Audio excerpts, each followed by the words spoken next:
Bonjour à tous, nous sommes heureux ce matin de vous accueillir. Nous vous souhaitons la bienvenue aux personnes qui sont présentes dans cette salle, mais aussi à vous qui nous rejoignez sur Internet, sur le site Média Évangile, sur le site Facebook de l'Église. C'est l'Église de Jésus-Christ qui vous accueille. S'il y a des personnes qui sont présentes dans cette salle pour la première fois, nous leur souhaitons aussi la très cordiale bienvenue. C'est l'Église de Jésus-Christ qui vous accueille également.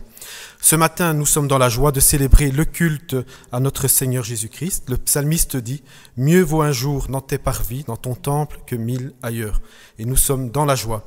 Nous sommes dans la joie également ce matin de recevoir le pasteur invité, c'est le pasteur Ruben Wautier de l'Église évangélique de Carnières. C'est lui qui apportera le message tout à l'heure.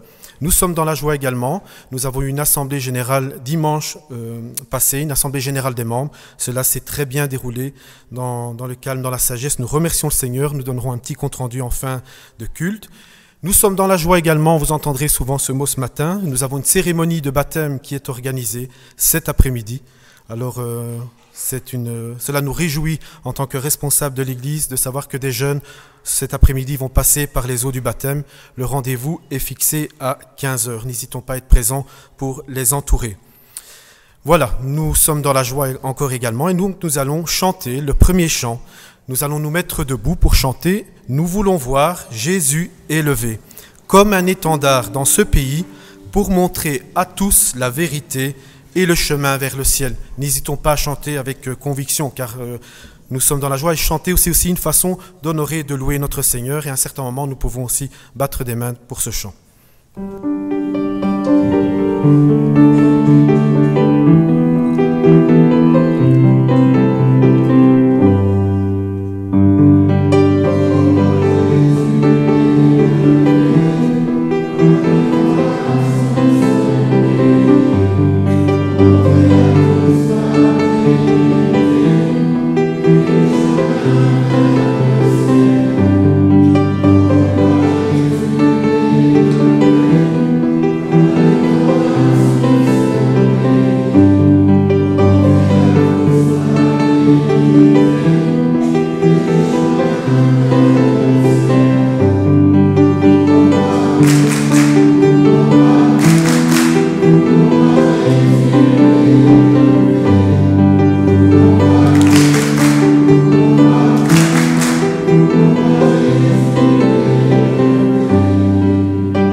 Amen. Avant de remettre le culte de ce matin dans la prière, je veux juste partager avec vous, cette semaine, en feuilletant le pain quotidien, je suis tombé sur une prière du matin. « Rassemble-nous, Seigneur, en ton peuple, en brebis de tes pâturages. Sanctifie-moi, sanctifie mes frères et sœurs dans la vérité, car ta parole est vérité. Répands parmi nous la lumière et vie, connaissance et vertu, vérité et amour de toi, pour que notre peuple soit ton peuple et que chacun d'entre nous soit un membre saint et vivant de ton corps. Multiplie chez nous le bien et détruis le mal. Donne à chacun selon ses besoins. Éloigne-nous de tout ce qui ne sert pas à notre salut et laisse-nous accepter dans la joie tout ce qui y contribue. Que ton assistance allège le fardeau de chacun. Fais que moi-même et tous mes frères et sœurs, nous portions des fruits pour que ton nom soit sanctifié, que ton règne vienne et ta volonté soit faite sur la terre comme au ciel. Je vous propose de nous incliner dans la prière. En effet, notre Dieu, notre Père, nous sommes dans la joie ce matin de t'apporter le culte qui t'est dû. Merci Seigneur pour les personnes présentes dans cette salle, mais nous voulons aussi te remettre toutes celles et ceux qui auraient bien voulu se joindre à nous, mais pour des raisons que tu connais n'ont pas pu le faire. Nous voulons te les remettre entre tes mains. Nous te prions aussi pour toutes les personnes qui nous suivent à travers le site internet ou YouTube. Nous voulons être aussi, Seigneur, en communion, par ton nom, Seigneur, avec ces personnes. Père Céleste, nous voulons te remettre le culte de ce matin, le pasteur Ruben Bautier qui va apporter le message, que celui-ci fasse de l'effet dans le cœur de chacun et dans le mien. Notre Dieu, nous voulons te prier pour l'Église, pour l'unité de ton Église, pour que l'amour règne dans ton Église éternelle. Notre Dieu, je veux te prier aussi pour toutes les personnes qui œuvrent ce matin de nouveau, pour que le culte soit possible. Chacun est important à tes yeux et chacun est important pour l'Église. Je pense à l'équipe technique, vidéo, mais aussi le service nettoyage, le service accueil, les moniteurs d'école du dimanche, Naomi au piano, nous voulons, et bien d'autres, nous voulons tous te les remettre entre tes mains éternelles. Notre Dieu, je veux te remettre aussi entre tes mains les personnes qui sont peu bien en santé, qui sont affaiblies, pour que tu puisses aussi les rétablir, mais aussi les personnes, Seigneur, qui ne sont pas bien dans leur cœur, Père Céleste, car toi, tu as le pouvoir de sonder les cœurs éternels. Nous voulons aussi, Seigneur, te les apporter, Seigneur, entre tes mains. Père Céleste, ce matin, nous sommes dans la joie pour cet après-midi, avec ces jeunes qui vont passer par les eaux du baptême. C'est une bénédiction, Seigneur, pour notre Église, Seigneur, de continuer, Éternel, à baptiser. Cela veut dire qu'il y a encore des âmes qui se tournent vers toi, Père Céleste. Merci, Seigneur. Notre Dieu, je te prie pour les églises également, pour les chrétiens persécutés qui ce matin se rassemblent et doivent se cacher à cause de ton nom éternel. Nous voulons te les remettre aussi entre tes mains. Bénis aussi, Seigneur, chacun d'entre nous. Merci, Seigneur, pour ta parole. Merci pour ton Fils Jésus. Merci pour sa mort, mais aussi pour sa résurrection. Merci, Éternel, car notre Seigneur est vivant. Gloire à toi, Seigneur, encore ce matin, dans le nom de Jésus. Amen. Je vous propose une lecture dans la Bible, le psaume 111. Alors le livre des psaumes, c'est au milieu de la Bible dans l'Ancien Testament. Le psaume 111, et nous lirons les 10 versets du chapitre. Le psaume 111. Si des personnes sont ici pour la première fois et n'ont pas de Bible, nous leur offrirons donc une Bible à l'accueil au stand librairie. Le psaume 111.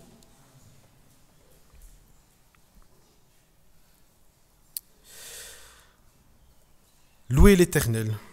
Je louerai l'Éternel de tout mon cœur, dans la réunion des hommes droits et dans l'assemblée. Les œuvres de l'Éternel sont grandes, recherchées par tous ceux qui les aiment. Son œuvre n'est que splendeur et magnificence, et sa justice subsiste à jamais. Il a laissé la mémoire de ses prodiges, l'Éternel miséricordieux et compatissant. Il a donné de la nourriture à ceux qui le craignent, il se souvient toujours de son alliance.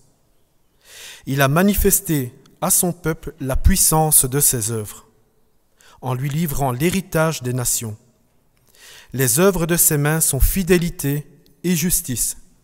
Toutes ses ordonnances sont véritables. Affermies pour l'éternité, faites avec fidélité et droiture.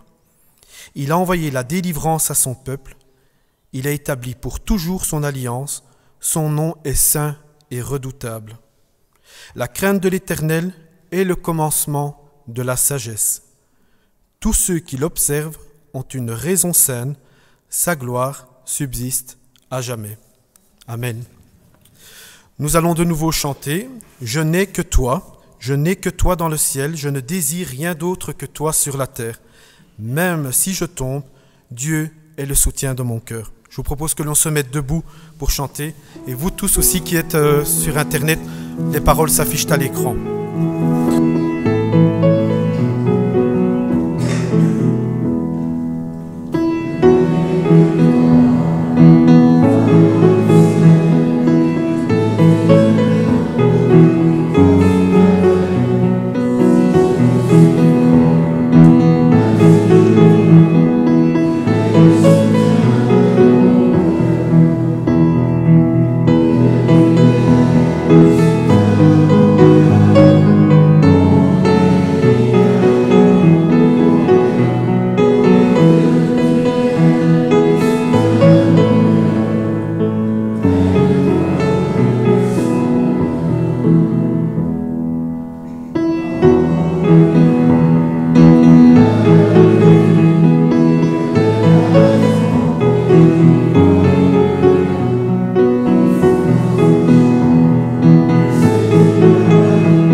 Recevez, mes bien chers frères et sœurs, les salutations de l'Église évangélique de Carnières qui prie et qui a prié pour ma présence ici parmi vous. Recevez également les salutations de mon épouse qui est restée à Carnières aujourd'hui parce qu'elle avait une mission particulière à accomplir. Que le Seigneur bénisse sa parole. La dernière fois que je vous ai visité, je vous ai parlé de la possibilité de rester bloqué dans la vie chrétienne. Et je vous ai transmis ce message de la part du Seigneur qu'on peut débloquer la situation. Je vous avais parlé d'une hache dont le tranchant s'était défait et qui était tombé dans l'eau. Aujourd'hui, j'aimerais aborder un autre sujet concernant d'autres personnes. Nous avons certainement tous des connaissances, peut-être même des membres de nos familles, à qui nous avons déjà témoigné, à qui nous avons déjà parlé du Seigneur, mais qui paraissent indifférents, qui paraissent imperméables aux paroles qui viennent du Seigneur. Et j'aimerais vous parler de cette catégorie de personnes. Et pour ça, nous allons lire, si vous voulez bien, un texte dans l'Évangile de Marc, au début de l'Évangile de Marc, tout au début, au chapitre 1er. Je lis quelques versets dans le chapitre 1er pour le contexte de cette histoire. Cette histoire, c'est une de ces belles histoires que j'ai racontées je ne sais combien de fois à mes enfants quand ils étaient petits, avec celle du bon berger. Ils aimaient que je leur raconte parce que ça leur parlait du Seigneur Jésus et de ce qu'il a fait de super. Alors pour le contexte, on va lire quelques versets au chapitre 1er de Marc, donc au verset 21.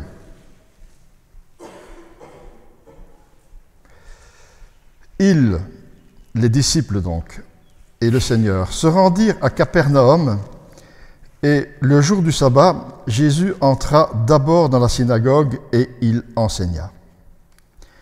Ils étaient frappés par sa doctrine, car il enseignait comme ayant autorité, et non pas comme les scribes. Verset 29, un petit peu plus loin. En sortant de la synagogue, ils se rendirent avec Jacques et Jean à la maison de Simon et André. La belle-mère de Simon, Simon c'est Pierre, était couchée, ayant la fièvre, et aussitôt on parla d'elle à Jésus. Et s'étant approché, il la fit lever en lui prenant la main, et à l'instant, la fièvre la quitta, puis elle les servit. Un petit peu plus loin, verset 35, toujours pour le contexte. Vers le matin, pendant qu'il faisait encore très sombre, Jésus se leva et sortit pour aller dans un lieu désert où il pria. Simon et ceux qui étaient avec lui se mirent à sa recherche, et quand ils l'eurent trouvé, ils lui dirent « Tous te cherchent !» Il leur répondit « Allons ailleurs, dans les bourgades voisines, afin que j'y prêche aussi, car c'est pour cela que je suis sorti. » Et il alla prêcher dans les synagogues de toute la Galilée, et il chassa les démons. Et nous en venons maintenant au texte que j'aimerais mettre en valeur pour vous, qui est au chapitre 2. Marc chapitre 2, verset 1er. Quelques jours après, Jésus revint à Capernaum. On apprit qu'il était à la maison. Et il s'assembla un si grand nombre de personnes que l'espace devant la porte ne pouvait plus les contenir. Il leur annonçait la parole. Est-ce que j'aurais aimé être là pour entendre Jésus enseigner? Des gens vinrent à lui, amenant un paralytique porté par 4 hommes. Comme ils ne pouvaient l'aborder à cause de la foule, ils découvrirent le toit de la maison où il était, et ils descendirent par cette ouverture le lit sur lequel le paralytique était couché. Jésus, voyant leur foi, dit au paralytique, « Mon enfant, tes péchés te sont pardonnés. » Et il y avait là quelques scribes qui étaient assis et qui se disaient au-dedans d'eux, « Comment cet homme parle-t-il ainsi? Il blasphème.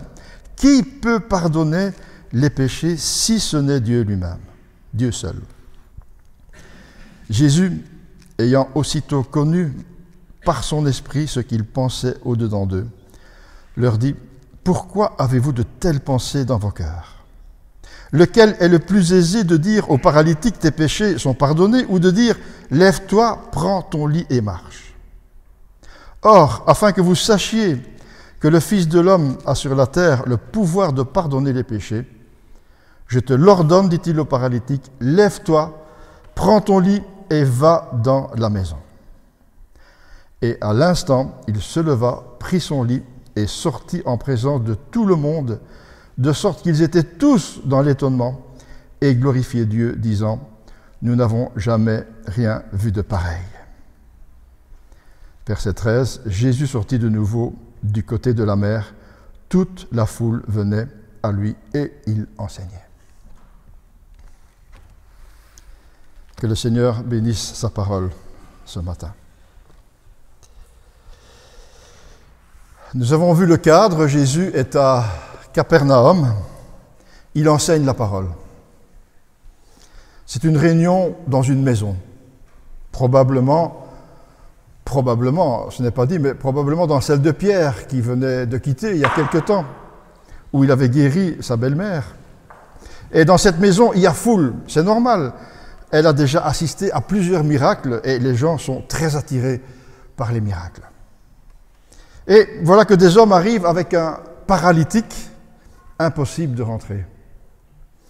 Ils grimpent sur le toit, ils enlèvent le toit. Est-ce que c'était des tuiles, est-ce que c'était de la paille? On ne sait pas, mais en tout cas, ils font un trou dans le toit. Ils hissent le paralytique sur le toit et font descendre leur ami dans la présence de Jésus, dans le but qu'il soit guéri, comme beaucoup d'autres l'avaient déjà été. Premier enseignement dans le texte que je voudrais mettre en valeur, c'est que Jésus ne guérit pas tout de suite. Vous avez remarqué, il lui a dit, « Mon enfant, tes péchés te sont pardonnés. » Jésus affirme de la sorte devant tous sa divinité. Il affirme qu'il a le pouvoir et l'autorité de pardonner les péchés. Il le déclare même une deuxième fois au verset 10 où il dit « Le Fils de l'homme a sur la terre le pouvoir de pardonner les péchés. » Il annonce aussi qu'il a été envoyé pour régler le problème numéro 1 de l'humanité, le péché. C'est un problème plus urgent que la guérison du paralytique. Le Seigneur va aussi prouver, il l'a non seulement affirmé, mais il va aussi prouver sa divinité en guérissant miraculeusement ce paralytique publiquement. Examinons un peu le texte en détail pour trouver d'autres renseignements qui nous concernent peut-être nous aujourd'hui. Il y a plusieurs acteurs dans ce récit. Il y a tout d'abord le paralytique, il y a les 4 amis, et puis il y a la foule de gens qui écoutent l'enseignement du Seigneur. Tout d'abord, intéressons-nous à quelques instants au paralytique. C'est un homme qui est dans une grande détresse. Sa situation semble extrême. Cette paralysie l'immobilise, le rend dépendant des autres. Il vit au crochet de la société.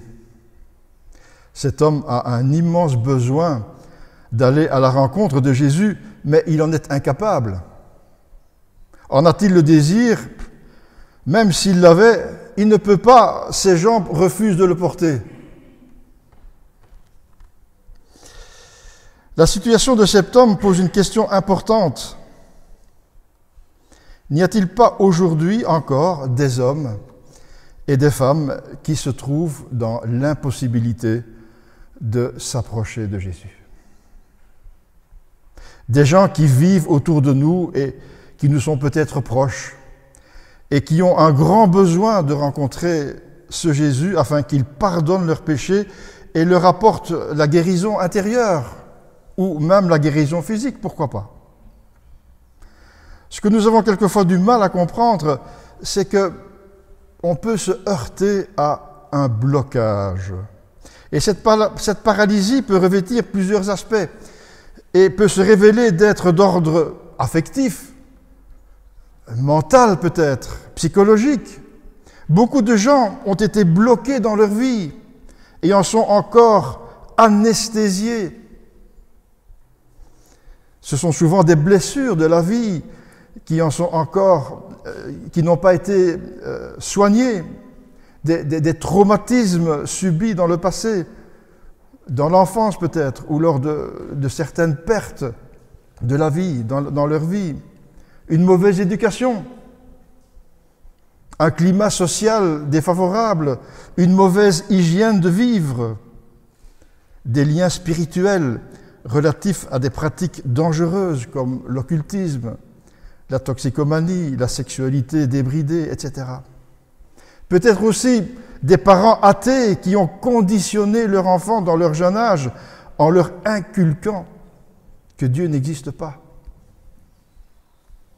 Toutes ces mauvaises choses peuvent avoir laissé des traces indélébiles dans la conscience, dans le mental et peuvent lier une personne à un lit de paralysie.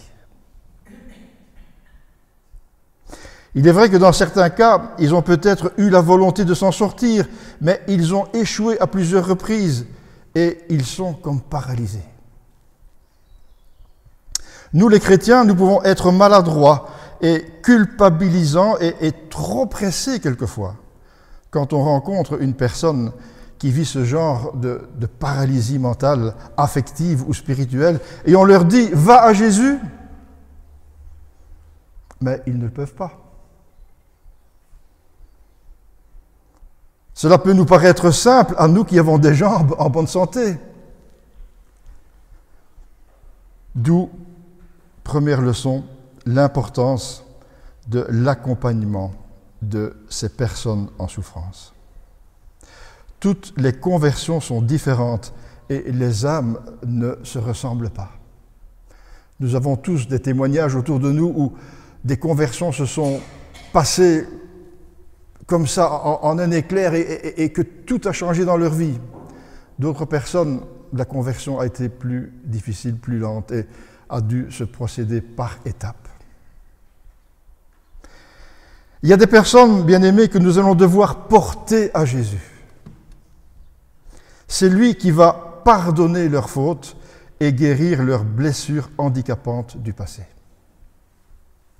De tels blocages existent aussi, figurez-vous, chez les chrétiens, à cause d'épreuves, de blessures, de déceptions, et ils ne peuvent plus s'épanouir dans leur foi. Souvent, ils se cachent car ils n'osent pas l'avouer. C'est pas facile de parler de ces choses-là. Il faut faire bonne figure. C'est tellement plus facile de porter un masque quand on vient au culte. Mais le mal persiste au fond du cœur. Si on en parle, on a peur de se faire matraquer spirituellement, de se faire reprendre à coups de versets bibliques, et cela les enfonce davantage dans un sentiment de culpabilité. Ce n'est pas qu'il ne faut pas mettre la parole de Dieu de côté, mais quelquefois, il est nécessaire d'écouter au lieu de parler. Quelquefois, il est nécessaire de s'intéresser au lieu d'imposer. Quelquefois, il est nécessaire de porter au lieu d'enfoncer. Vous connaissez certainement, comme moi, les yaka et les taka. Il n'y a qu'à prier. T'as qu'à lire la Bible. Les paralysies peuvent arriver rapidement suite à... Ce sont des phrases faciles comme « tu dois prier, tu dois lire la Bible », mais ça ne marche pas car ils sont paralysés et ils ont besoin d'abord d'être guéris. Les paralysies peuvent arriver rapidement suite à un deuil, une déception sentimentale, une déception spirituelle, une blessure subie par un frère ou par une sœur, mais aussi à cause d'une désobéissance volontaire, prolongée, ou suite à une révolte, à des rancunes, à des situations de non-pardon, où la haine s'est installée à la place de l'amour fraternel. Il arrive même que des frères et des sœurs en arrivent à être hermétiques à la parole de Dieu, imperméables à l'action du Saint-Esprit dans leur vie. Et on leur répète des expressions telles que « il faut pardonner, tu dois avoir la foi ». Eh bien, ce paralytique a heureusement 4 personnes qui vont s'occuper de lui. Qu'est-ce qu'ils ont fait? Ils l'ont porté. Ils n'ont pas dit « lève-toi, allez, remue-toi un peu ». Quelquefois, ces paroles conviennent, mais là, il ne savait pas se lever. Il n'y a qu'à prier. Allez, tu manques de foi. Ce que cet homme avait besoin, c'est une équipe de porteurs. Vous êtes-vous déjà posé la question que pour telle ou telle personne que nous ne voyons pas venir au Seigneur, qu'elle a peut-être besoin d'une équipe de porteurs, car elle est incapable de se lever pour marcher. Sommes-nous désireux d'être des porteurs? C'est plus facile de les laisser là et de les exhorter à coups de versets bibliques ou à quelques paroles d'encouragement, « je vais prier pour toi ». Porter, mes bien-aimés, c'est autre chose. Porter, cela coûte. Cela coûte du temps, cela coûte de la disponibilité et beaucoup d'amour. Nos communautés ont besoin de chrétiens porteurs et non de moralisateurs, critiqueurs ou juges légalistes, mais des frères et des sœurs qui ont le véritable souci des uns des autres, de ceux qui ont du mal à avancer ou qui sont bloqués par une paralysie partielle ou totale. Il faut dire aussi qu'il y a des chrétiens qui aiment à se faire porter, alors qu'ils savent marcher. Le paralytique n'a pas dit, finalement, c'est pas si mal de rester couché. Si je me lève, il y a des risques, que je doive me débrouiller seul, que je doive peut-être même aller travailler. Finalement, je préfère rester comme je suis et de toute façon, je n'y arriverai pas. Je ne sais pas ce qu'il a dit. Ce qui est frappant chez ces 4 amis, c'est leur imagination, leur créativité, leur culot, leur persévérance. Ils n'ont pas trouvé des excuses en disant « Jésus est trop occupé, ce n'est pas le moment. On va le déposer ici et quand Jésus sortira, il le verra certainement. » Non. Ils auraient pu dire aussi « On reviendra une autre fois, on ne sait pas rentrer. » Non, ils ont été jusqu'au bout de leur objectif à prix d'efforts exceptionnels. Qu'est-ce qui les a vraiment motivés, ces 4 amis? Ils étaient motivés par la conviction que Jésus avait le pouvoir de guérir cet homme. Et que Jésus est la solution de la dernière chance. Ils étaient motivés par beaucoup d'amour pour lui. Essayez de vous imaginer un peu la scène. Vous savez, bien-aimés, aujourd'hui, nous allons devoir faire face de plus en plus à ce genre de personnes. Et nos églises doivent être prêtes à les accueillir. Savez-vous que dans l'Écriture, il y a 3127 versets qui parle de ce genre de personnes, des pauvres, des veuves, des orphelins. Et seulement 30 versets parlent des riches. Aux yeux des 4 amis, ce pauvre gars en valait la peine. Ils ont transpiré pour lui. Ils ont pris des risques pour lui. Ils ont été prêts à être critiqués par les voisins, par les auditeurs de Jésus. Ils étaient là.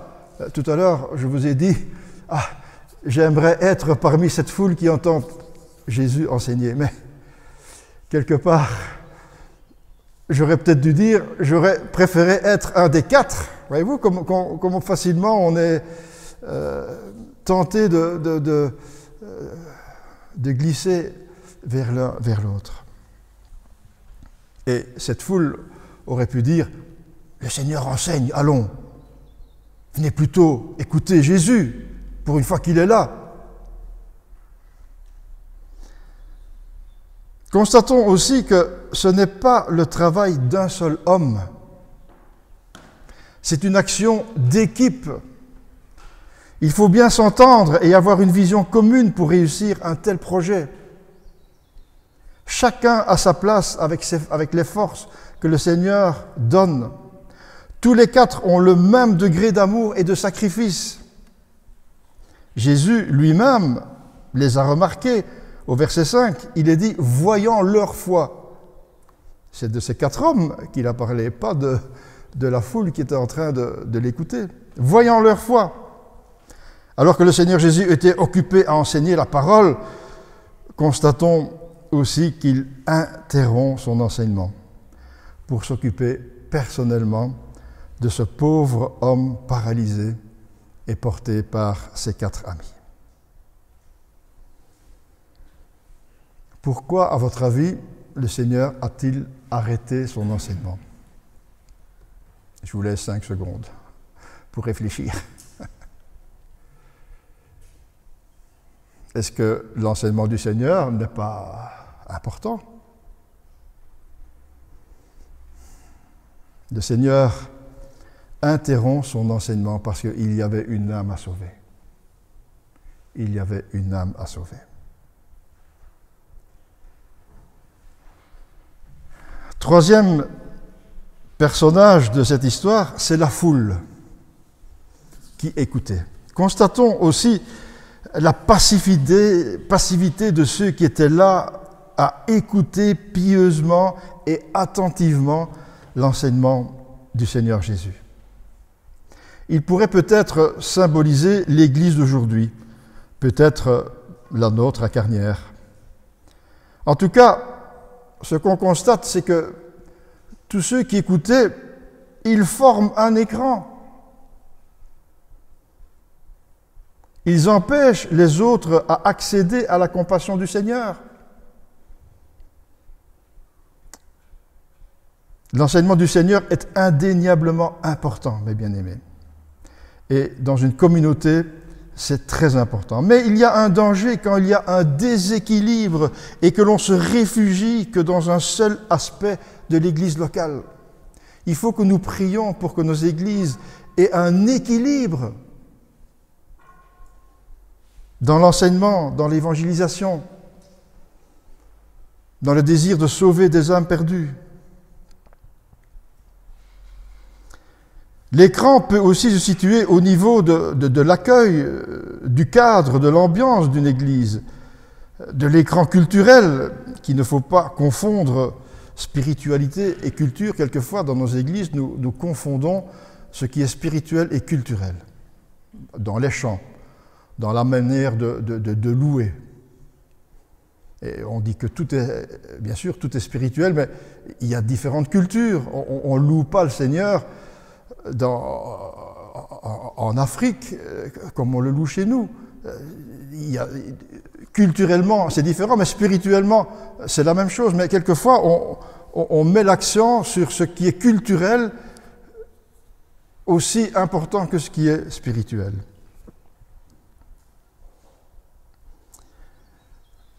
L'apôtre Paul disait aux Corinthiens « Je me suis fait tout à tous, afin d'en sauver de toute manière quelques-uns. Il n'y avait pas cette différence pour lui de culture. Il pouvait s'adapter pour annoncer l'Évangile, pourvu que quelques-uns soient sauvés. Il y a aussi l'écran des traditions.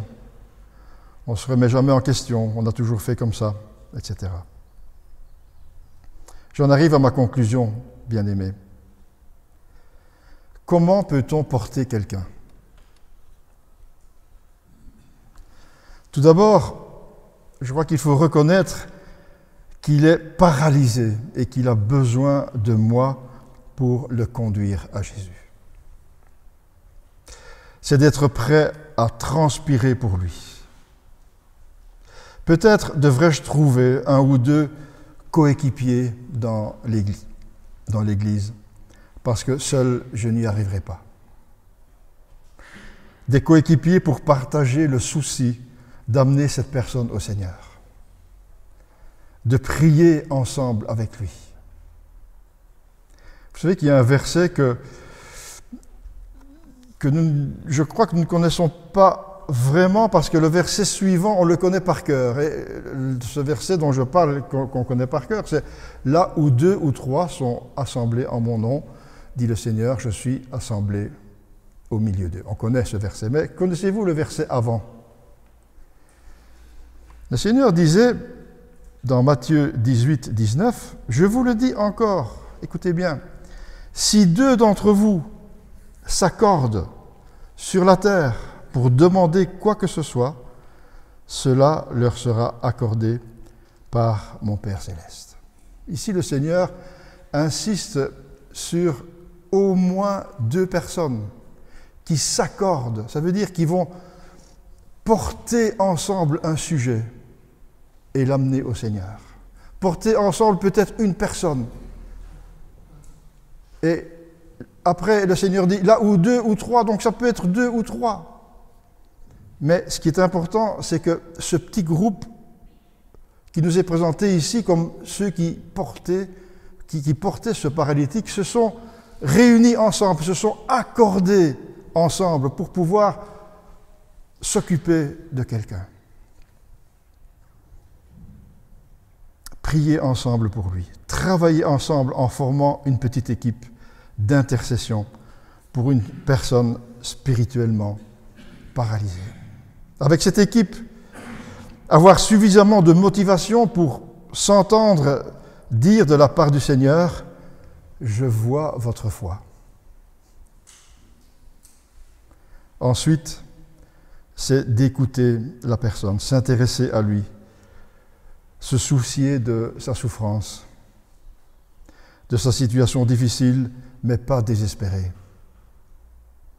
Lui laisser l'occasion de dire qu'il a mal, qu'il souffre, qu'il est paralysé. C'est d'accepter sa souffrance comme vraie, ne pas la minimiser.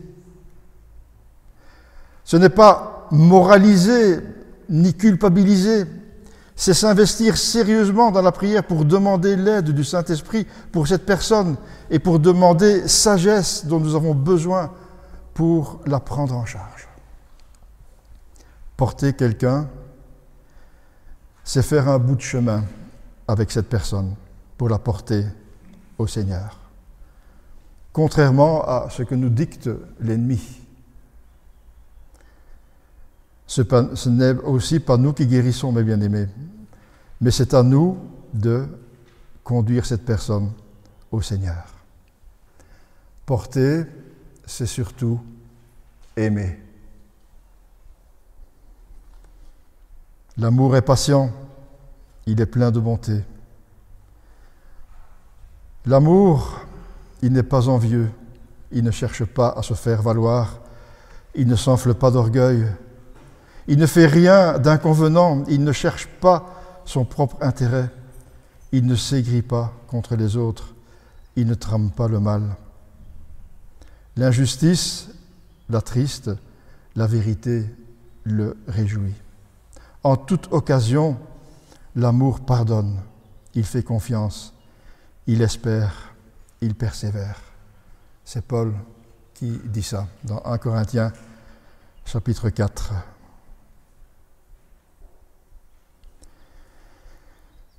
Est-ce que je peux vous laisser une question?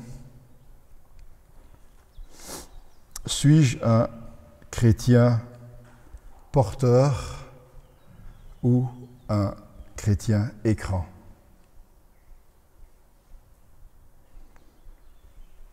Que le Seigneur bénisse sa parole. Amen.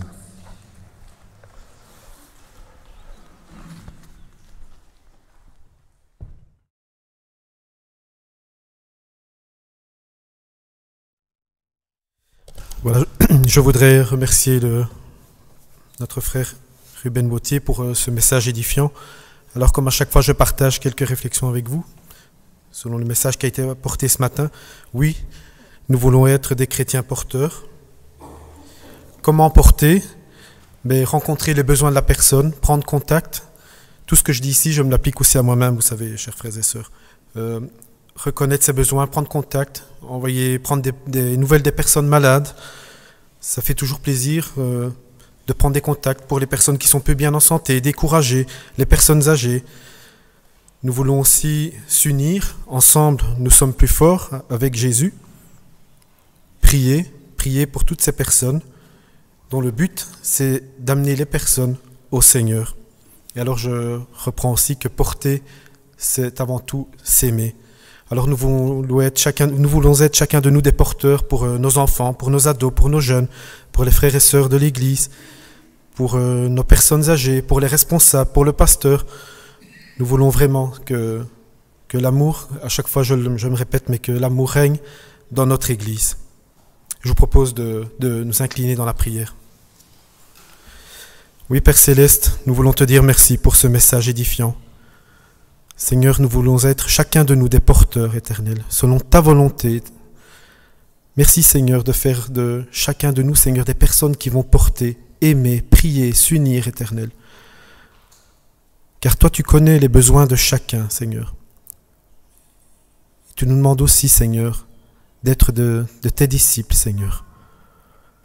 Père Céleste, nous voulons te remettre chacune des personnes de l'Église et ceux qui nous regardent aussi sur Internet, qu'elles se sentent aussi portées, Père Céleste, par chacun de nous, et que l'amour éternel règne dans l'Église. Dans le nom de Jésus, notre Sauveur. Amen. Je vous propose un troisième chant, c'est En son temps.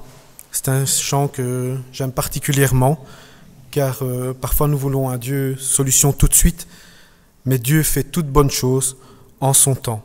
Et pendant que nous chanterons, nous louerons le Seigneur avec nos offrandes.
C'est notre frère André qui priera pour remettre les offrandes dans les mains du Seigneur.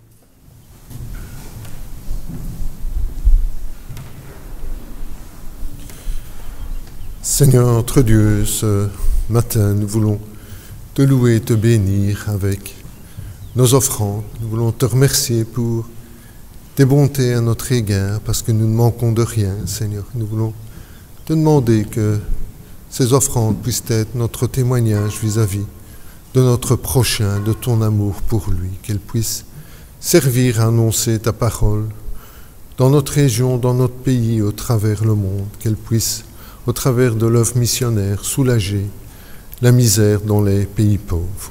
Au nom du Seigneur Jésus, Amen.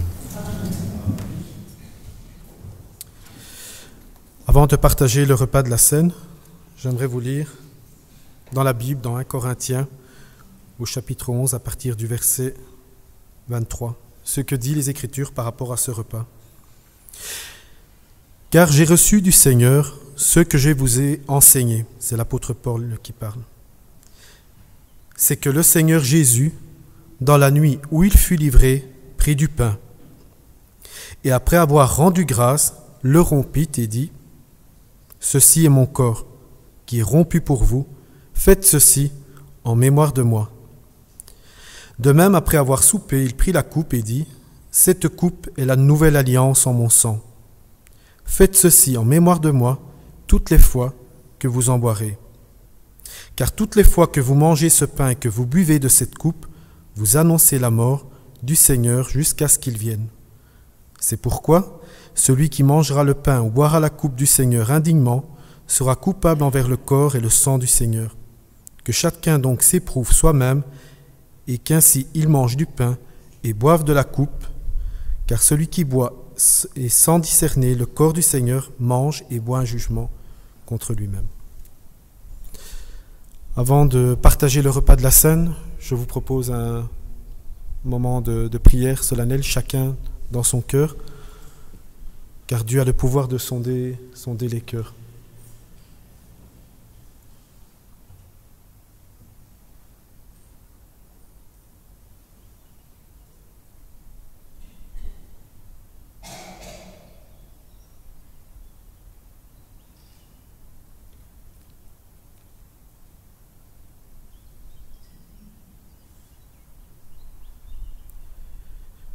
Oui, notre Dieu, notre Père, en prenant ce pain et ce vin, nous voulons nous rappeler les meurtrissures de ton Fils Jésus, mort à la croix de Golgotha pour nous sauver du péché. Merci, Père Céleste, car tu as manifesté ton amour pour chacun d'entre nous par la mort de ton Fils Jésus, mais aussi par sa résurrection. Merci, Éternel, pour ce cadeau inestimable que tu as fait pour nous. Dans le nom de Jésus. Amen. Alors le pain, comme vous l'aurez compris, le pain reste du pain, le vin reste du vin, il n'y a rien de magique.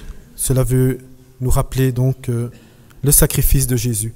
Quelques recommandations par rapport à cela. S'il y a des personnes qui viennent d'une autre église et qui sont nées de nouveau et qui participent aussi au repas dans leur église, nous les invitons également à participer à ce repas. C'est la table du Seigneur qui vous invite. S'il y a aussi des personnes qui n'ont jamais pris ce repas, ni ici, ni ailleurs, nous leur demandons d'en parler aux anciens, aux responsables de l'Église. On prend contact de la semaine, on se rencontre. Cela afin de veiller au bon ordre dans notre communauté. J'invite les frères et sœurs nés de nouveau à bien vouloir se lever pour partager ce repas. Je vais aussi demander à Emmanuel, à Sacha, à Daniel, à Fabien de venir nous rejoindre. Je vais demander aussi à Durand, si tu veux bien nous rejoindre pour le service, et à André, bien sûr.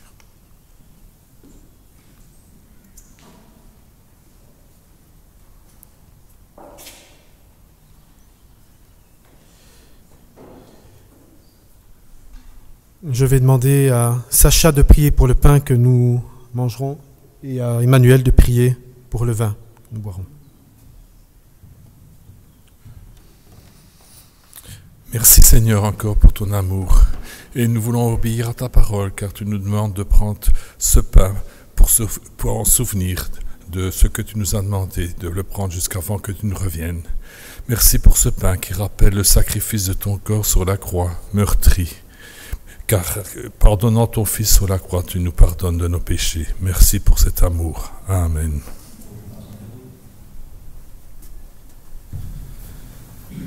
Oui Seigneur Jésus, merci pour la prédication qui nous a encore été apportée ce matin. Merci comme ces porteurs aussi ont porté le paralytique vers toi. Toi tu nous as portés, tu nous as réconciliés avec ton Père. Tu as porté nos péchés sur la croix. Tu t'es chargé de nos maladies, de nos fautes. Et au travers de ce vin que nous prenons ce matin, c'est ton sang qui a coulé il y a 2000 ans pour nous donner la vie éternelle. Au nom de Jésus, nous te prions. Amen.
Thank you.